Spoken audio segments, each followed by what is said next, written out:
When my daughter-in-law forbade me from going to my grandson's birthday party for smelling, I changed the locks on my house. And oh, there will be no party. I don't know how to start. I've read hundreds of posts on here, but I sit down to write mine. I'm not sure what information I should add and what I should leave out. I'm 66 years old and a single man. I lost my wife 3 years ago and have been single ever since. I'm actually devastated. Next Sunday is my grandson's birthday, and my daughter-in-law hasn't invited me to the party.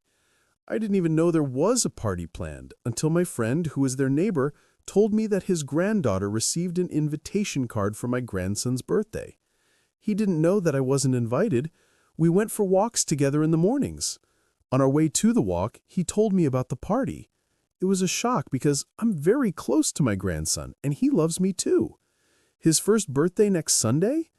When my friend told me about the party, I thought it was a small cake-cutting event with just the neighbor's kids. But my friend told me that the party is going to be a huge one, and not just the kids, the adults were also invited. The invitation says the child's name +1. The invitation also includes a dinner. This was amazing because my son is not well off financially to spend that much money on his son's party. I replied to my friend that he was exaggerating, but then he sent me a picture of the invitation card. He was right. The party did seem big. It left me wondering why I wasn't invited to the party. It made me anxious. To reassure, I said, maybe they had forgotten to invite me, or maybe the invitation is on the way. There are still 12 days until the party. So my anxiety got worse, and I went to check on my grandson. When I arrived, I saw my daughter-in-law engrossed in her phone while my grandson played alone in the lawn. I picked him up and played with him while my daughter-in-law watched me from the window. My daughter-in-law has always resented me. She has never liked me nor my wife. I don't really understand the reason behind her displeasure, but maybe she thinks we were beneath her. Actually, she is from a wealthy family, but we are not rich. We are not poor, but we just don't have as much money as her dad. Besides money, there is also a matter of social status. Her father is a lawyer, but I'm just a mechanic and own a workshop. If she is proud of her father's money, then it's empty pride, because her father despises her and doesn't give her a penny. Even when she needs it the most, last year during COVID, when my son lost his job, their finances were hit hard. She is a housewife. They only had one source of income. Losing that job was a very hard blow for them. They started living off their savings, but eventually that too dried up. My workshop business also reduced during the COVID lockdown. However, I helped them in any way I could, but my finances were tight too. Their situation became so bad that they couldn't pay the rent on their house, and they received an eviction notice from the landlord. I was living alone, so I offered them to move into my house while I moved into the workshop. I have a 2-bedroom house with the kids' room.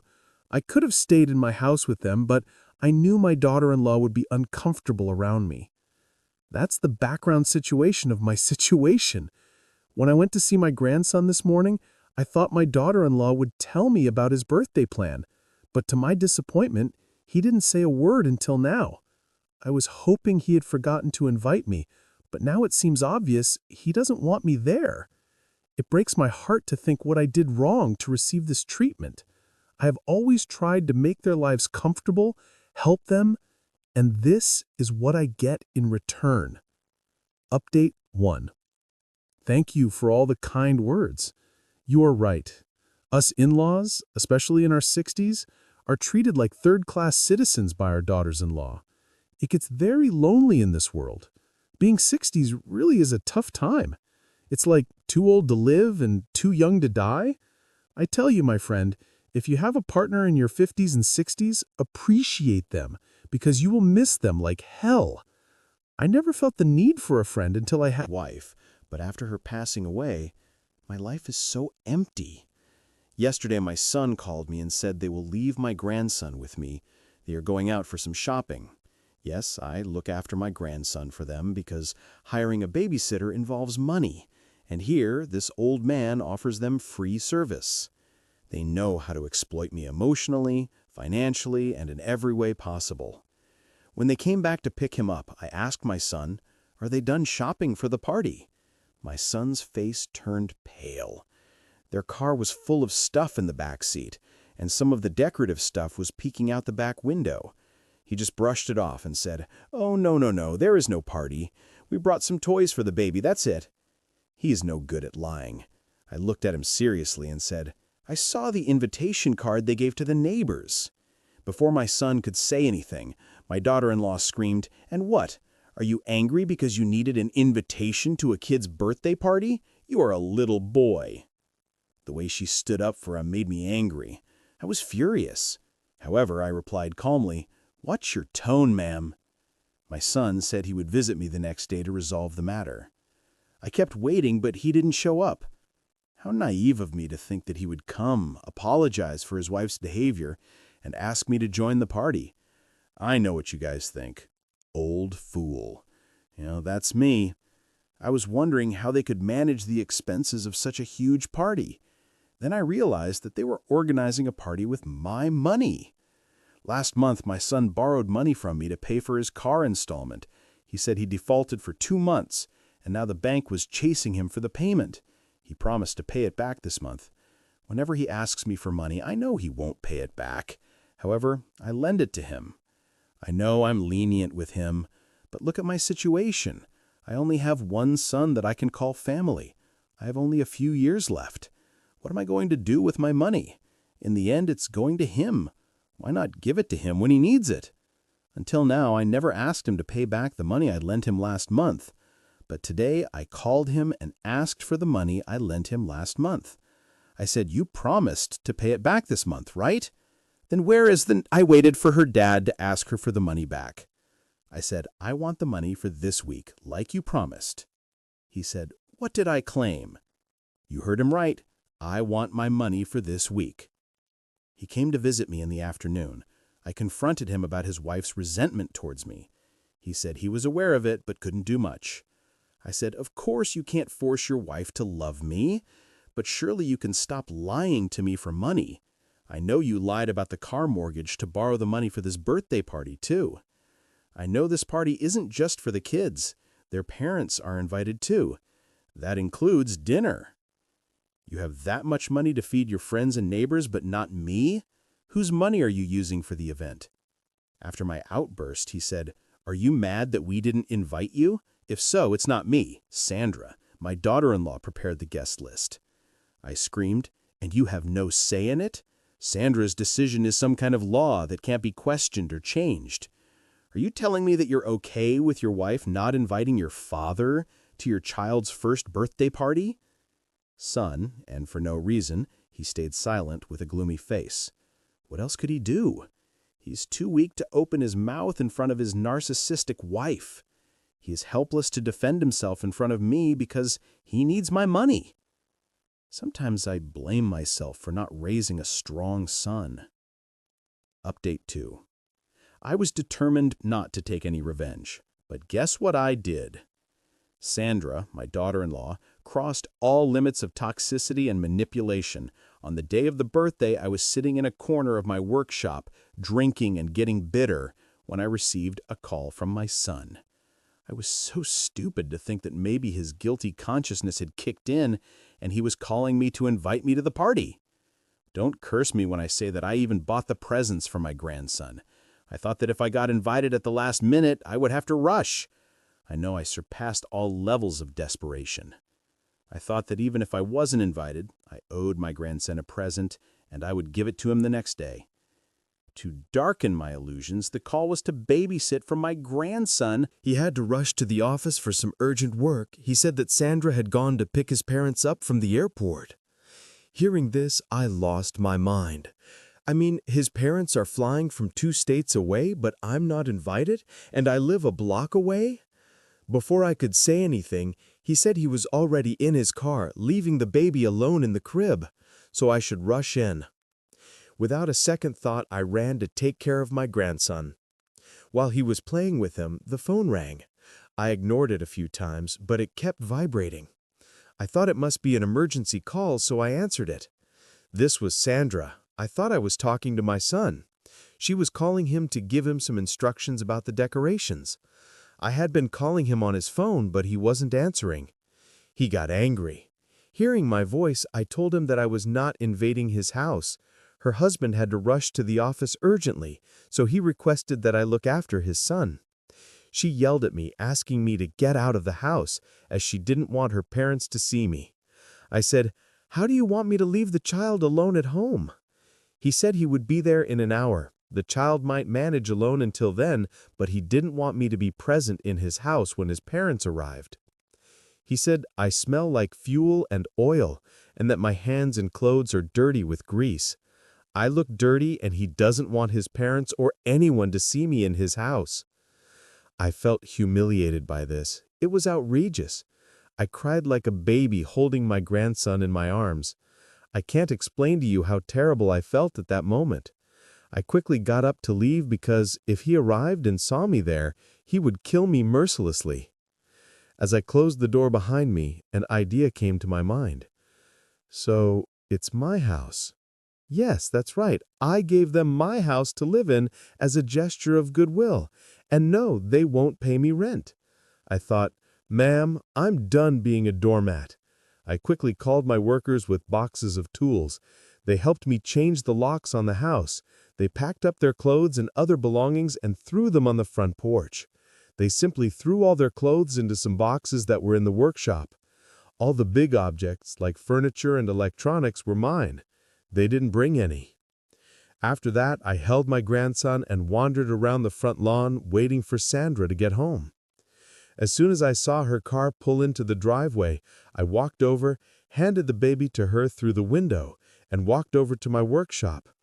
She sat the baby in the car, or maybe she gave him to her parents, and came after me screaming. She yelled at me, asking why I was still here when she asked me to leave. I didn't even bother to look at her or respond. I just said, "If you need help getting your things, give me a call." Before she could react or understand, I walked away. Barely a few minutes later, her phone was blowing up with her calls. I ignored them. Then she sent me voicemails asking why the lock wouldn't open and why her things were lying outside the house. I laughed at her messages. I thought, "Woman, take a hint. You're homeless." I went to my workshop and sat on the driveway. I knew either she or my son would show up soon. "You fool!" And there she was. She came towards me all over the place. I said, "Before you get any evil thoughts, let me tell you there are cameras set up everywhere and they're totally functional." She was screaming and basically repeating the same thing, why the house wouldn't open. I told her I changed the locks and the key is inside the workshop. It smells of oil, grease, and other annoyances. Do you want to touch that key?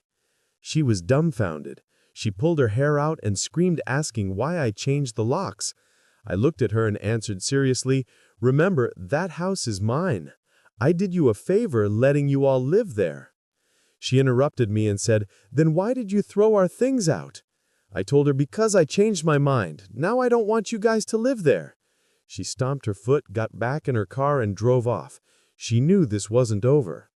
After a while, my son showed up with his eyes red from crying. That's her manipulation technique. He said, "Dad, please give us the keys. I promise Sandra will be nice to you. She will apologize." I stopped him in my tracks.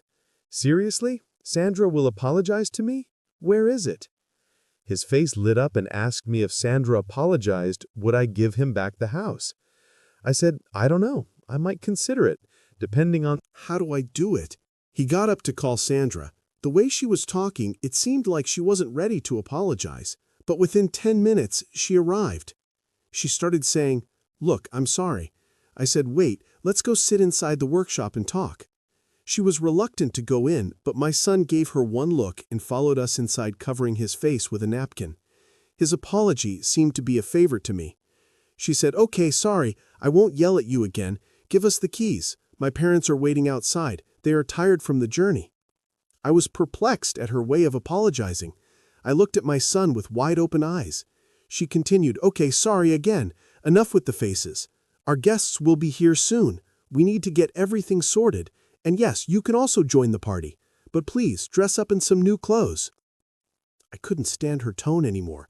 I stood up and shouted outside, "Just get out of here and never show your friggin' face again. You won't get the house back even when I die." Instead of apologizing for her behavior, she started yelling at my son, "See, I told you, he didn't listen to us. Should we call the police?" He takes his hands away and yells back, "That's his house. We can't call the police on him. The police are going to criticize us for mistreating him." They left the workshop yelling at each other. My friend who lived next door said that Sandra and my son came back and told his parents what happened. Maybe he was trying to manipulate the truth. When my son stepped in and explained the whole truth, her parents were heard yelling at him. Update 3. My loser son showed up at my door again. It had been a week since they were almost midnight when I heard his knock on the door. I opened it and told him I had no business with him. He took my hands and started begging me to let him in the house. He said he's been living in the car for a week. Don't you have enough money to rent another house? With his income, it's hard to make ends meet even for household expenses. He started crying, saying he can't pay the rent. I said, "Why don't you ask your spoiled wife to get a job?" He said, "She just doesn't want to work." It's considered a prize for him because he was out of her league. Burst into laughter.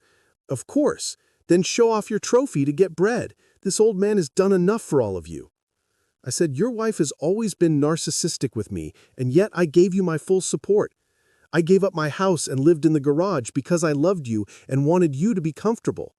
What did you give me in return? You allowed your wife to humiliate me. You have no guts to take a stand.